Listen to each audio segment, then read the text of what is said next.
Here we go. I can't believe it. Summer holidays, what to do, how to keep everyone in your family happy. I don't know, but no one knows better than moms. Please welcome mom expert and blogger for babycenter.com, Laurie Gelman. Yay, hi, Laurie Gelman's here. Now, listen, just before we get started, Gelman is a very familiar name here on CTV because... What does your leading show, aren't they? What does your husband do? He produces Live with Regis and Kelly. He does. You know that other show? That other show, right? And then Regis is leaving. Regis is leaving, and we're all really sad about it. Yeah, I'm not sure. And you know what? There's no heir apparent. Everyone keeps asking me, who's replacing Regis? Who's replacing? And I'm here to tell you, officially, no heir apparent. There's no matter what you read, no matter what you hear, there's nobody like lined up yet. It's an open book. Everybody's. You could go and audition. We could all go do that. Absolutely. You should go do it. Yeah, I know. You should do it. You should do it. So tell me, how old are your kids now? How long have you been married? How old are your kids? I'm married 10 years, 17 years with Michael, and my kids are 10 and 7. Yeah. So you know, like you're a mom. Yeah. And we're going to talk about staycations, and staycations are great because they can save you some money, and they're also get lots of money because it's expensive to go, especially with gas prices and everything. So how do you satisfy the kids and the family? What's your first point? Well, you have to be really smart about it because you want to treat it like it's a vacation, because if you went to a hotel somewhere, you wouldn't stay in the room and watch TV all day. No. So you have to plan that you're going to get out and you're going to do stuff. So you want to be a little bit active and then have some relaxation as well. So first of all, if you're going to stay home, find a park in your town. Every town has a great park, either one with a big field in it so you can just go kick a ball around or throw a frisbee, or if there's a place that does inline skating or bicycling, stuff like that. Get your kids out, get them active, have a great fun day at the park. And then if you want to relax at the park, you bring a picnic, you get them involved in what they're going to eat, because it is vacation after all. It can't always be, carrots and cucumbers. Let them have a say in what the picnic lunch will be, and then just potato chips. Come on. I know, something bad. I want something bad if we're going to go on a... But that's funny that you say about parks and everything, because we're so busy going to work, dropping the kids off, going to soccer, going to hockey, whatever you do, and then you might be at a stoplight and you go, I didn't know there was a park there. Right, exactly. I didn't know that there was a great bike path there, that sort of thing. So it really is discovering. And generally the parks are so beautifully capped, and you should really be embraced. And the other thing is, a good thing is networking with other mothers, and I know you're a big fan of that. Yes. To find out, they can find out the best deal, the best park, the best sort of thing, and best activity. Yeah. Like for my son and I, we really like paintball. Oh, yeah, so you can find it. All you have to do is either... Crazy, really? But I love paintball. Really? Yeah. Are you good? I'm really good. Are you really? I bet you're a trained professional killer in the paintball. I cornered, no word of a lie. I don't know where you are right now. His Boy Scout leader. I cornered him. I did. I just did. It was fun.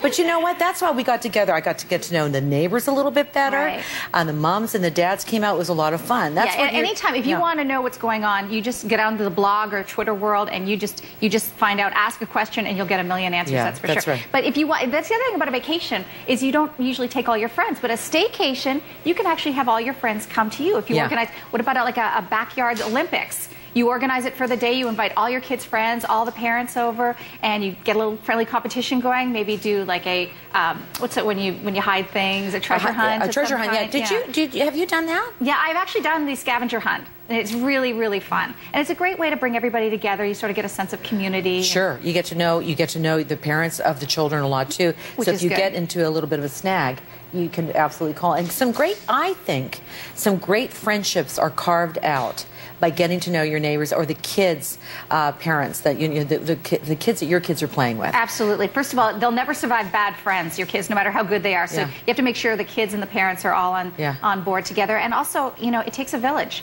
Yeah. There's how many times are you late? And thank goodness for cell phones and stuff. Know your neighbors, bring them all together, have some fun with them. How do you deal with all the allergies and stuff like that? Because so many times now, peanut allergies and all sorts of, Is that the biggest buzzkill when you get that letter and it says someone in your class has peanut allergies? And I hate to say that because I know it's a very serious thing. And thank goodness kids, a lot of them grow out of it. Yeah. But it's like, really? No peanut butter? I mean, that was a main staple in our house until the whole allergy thing came up. See, what I think you're encouraging, too, is, with staycations and family and summertime coming, is the fact that it's doing what we used to do as kids.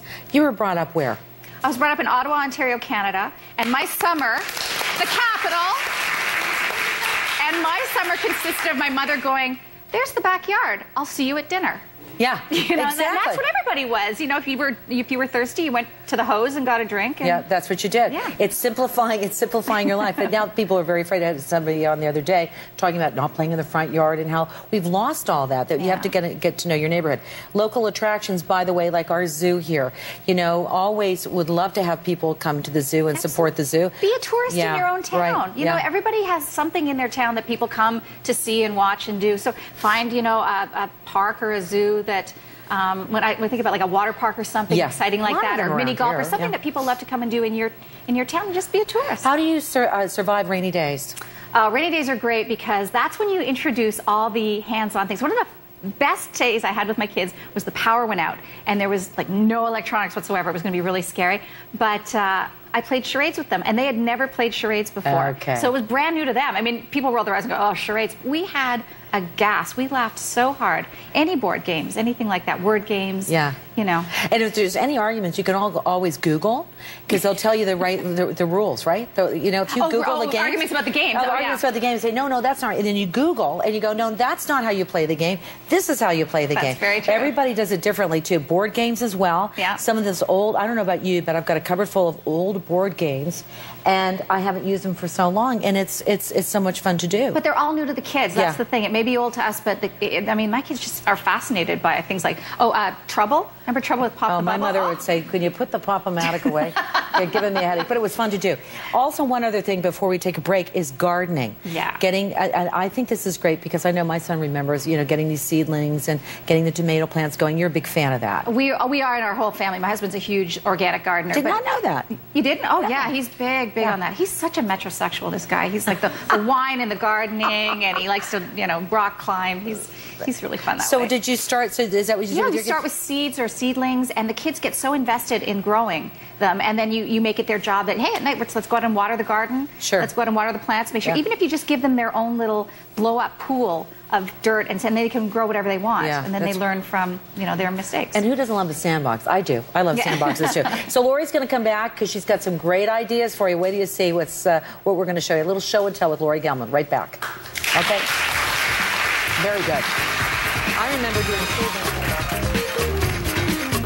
Up next, we're getting playful as we explore the best new toys for the summer.